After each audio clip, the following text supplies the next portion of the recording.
paz do Senhor, meus irmãos. Hoje nós vamos falar sobre Asaf e as injustiças do mundo. Para falar sobre este assunto, vamos estar meditando no Salmo de número 73. Neste momento eu vou ler somente uma parte de um dos versículos desse Salmo 73 que diz o seguinte: Tu me guias com o teu conselho e depois me recebes na glória. Nesta conversa de hoje, vamos falar sobre a vida de Asaf e tirar algumas lições para as nossas vidas.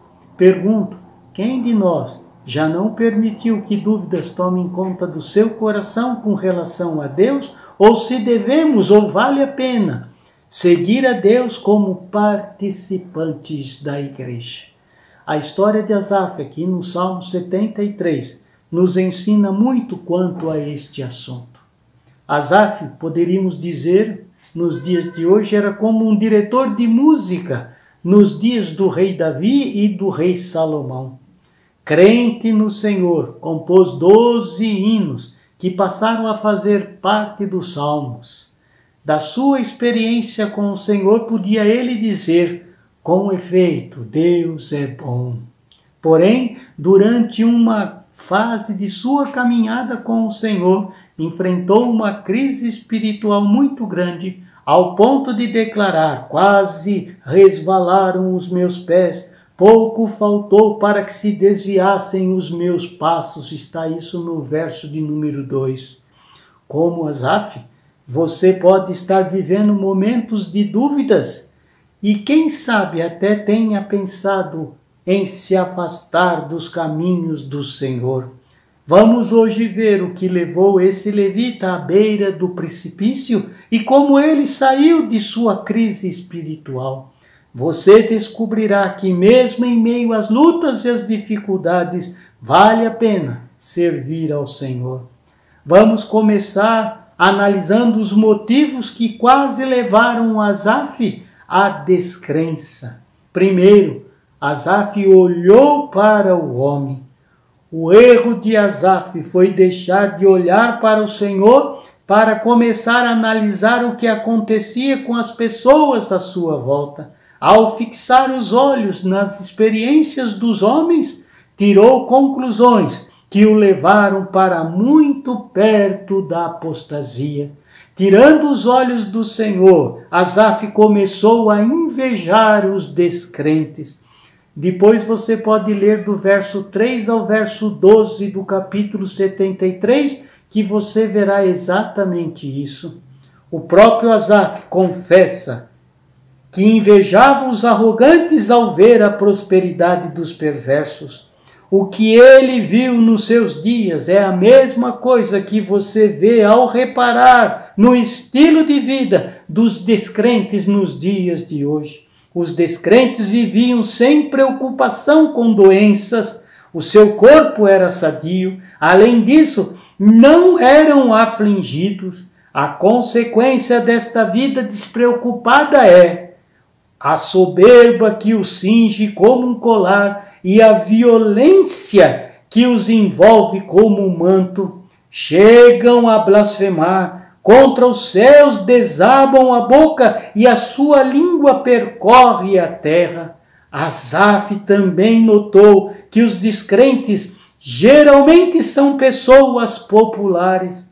Quanto mais ímpios forem, mais o seu povo se volta para eles e os tem por fonte de que bebe a largos sorvos.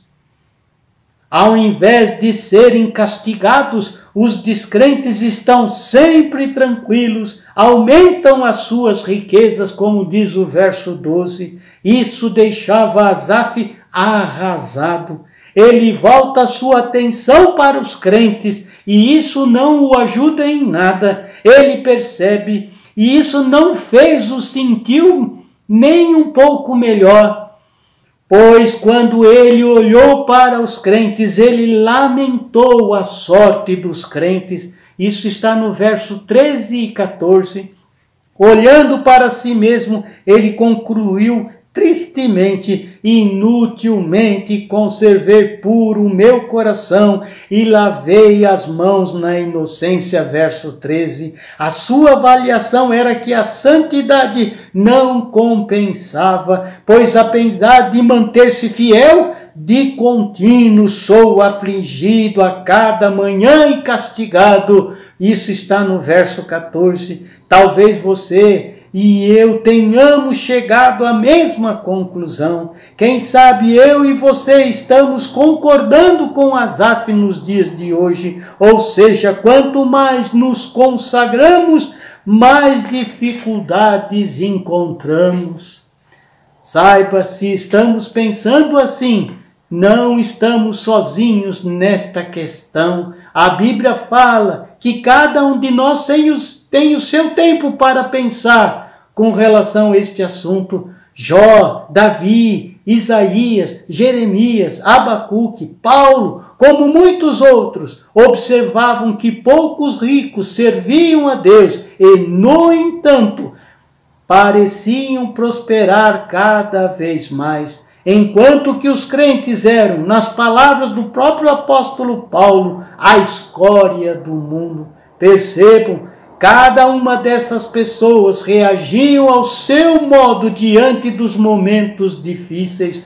Hoje estamos falando da reação de Asaf quanto àquilo que ele pensava, e isso o levou para longe da fé. Agora pergunto eu, o Senhor quer saber como está a igreja, qual é a posição da igreja nos dias de hoje com relação a este assunto. Em segundo lugar, Asaf tornou-se amargurado. A reação de Asaf, como dissemos, quase o levou para fora do arraial da fé. E isso o tornou um crente amargurado, inseguro com o que via à sua volta e dentro de si. Primeiro, a amargura fez com que ele não conseguisse compreender como as pessoas descrentes viviam melhores que os crentes. Isso ficou ali registrado no verso 16. Em só refletir para compreender isso, achei muito pesada a tarefa para mim. Quanto mais ele pensava sobre este assunto, mais angustiado ele ficava. Como poderia um Deus justo deixar impune o perverso e diariamente submeter os crentes a uma disciplina rígida? Isso não entrava na cabeça de Asaf, talvez nem na minha e nem na sua nos dias de hoje. Em segundo lugar, a amargura fez com que ele não conseguisse falar sobre o assunto. Como um líder da congregação, Asaf não podia compartilhar as suas dúvidas com os seus companheiros, pois poderia semear a dúvida em seus corações. Aquilo que esmagava o seu coração não podia ser dividido com os outros, que poderiam desviar-se. Asaf até pensava em se abrir com alguém, mas então pensava que isso seria trair a fé dos seus irmãos. Dizia ele então no verso 15, se eu pensara em falar tais palavras, já aí teria traído a geração dos teus filhos. É bom destacar aqui a atitude de Asaf foi louvável, pois visava poupar a fé dos irmãos mais fracos. Porém, ao se calar, foi cada vez mais consumido pela dúvida. Em terceiro lugar, a amargura fez com que ele não conseguisse aceitar aquela situação. Asaf não conseguia aceitar em seu coração esta situação. A amargura invadiu a sua alma. Mais tarde ele descreveria a sua situação nas seguintes palavras: quando o coração se me amargurou e as entranhas me comoveram, eu estava embrutecido, ignorante, era como um irracional a tua presença. Isso ficou registrado no verso 21 e 22 do capítulo 73 de Salmo. Você já veio alguma vez ao culto tão angustiado que não conseguiu sentir a presença de Deus? Ao invés de prestar atenção ao que era ministrado, ficava remoendo a sua situação? Então você entende como Asaf se sentia naquele momento. Ele estava se tornando insensível às coisas de Deus. Mas então aconteceu algo que tirou a situação em que ele se encontrava. Queridos, é isso que precisa acontecer muitas vezes comigo e com você, com a igreja do Senhor, para que todas as dúvidas se dissipem e nós possamos nos regozijar em todos os momentos na presença de Deus. Asaf entrou na presença de Deus, aleluia. Queridos, o próprio Asaf nos responde até onde foi aquela crise espiritual em sua vida. No verso 17 ele responde dizendo: até que entrei no santuário de Deus, aleluia, como ministro do louvor. E certo que ele estava sempre no templo, porém desta vez ele realmente se colocou na presença de Deus de forma diferente. Ao invés de ficar olhando para o estilo das vidas das outras pessoas e dos ímpios, ele olhou para o Senhor. Ao invés de procurar uma explicação racional para o seu sofrimento dentro de si, voltou a atenção para o seu Deus, aleluia, e então as coisas se desanuviaram, aleluia. Não é comparando a vida dos outros ou dos descrentes com a vida do crente que você encontrará as explicações que procura, mas colocando-se aos pés do Senhor para aprender as suas palavras, aleluia. Ao entrar na presença de Deus, em primeiro lugar, Deus o fez compreender o fim dos descrentes. Após entrar no santuário, Asaf disse: atinei com o fim deles, verso 17, referindo-se aos descrentes. Até então Asaf tinha reparado apenas a situação presente dos ímpios, mas agora o Senhor lhe mostrara o fim deles. Aparentemente seguros, na verdade os ímpios viviam sob um perigo mortal, pois no verso 18 ficou registrado: tu certamente os põe em lugares escorregadios e os faz cair na destruição. Amados, Deus não os deixará impune em sua iniquidade, mas como diz o verso 19, ficam de súbito assolados, totalmente aniquilados de terror, embora sua prosperidade pareça nunca acabar, como a um sonho, quando se acorda, assim, ó Senhor, ao despertares, desprezarás a imagem deles, está escrito no verso 20. Deus não se esqueceu, nem revelou a maldade dos ímpios, mas os está reservando para o dia do juízo. Quando então farão a retribuição da sua maldade? Asaf compreendeu então que a longanimidade do Senhor não deve ser confundida com injustiça, pois ficou registrado lá no verso 27, os que se afastam de ti, eis que perecem. Tu destrói todos os que são infiéis para contigo.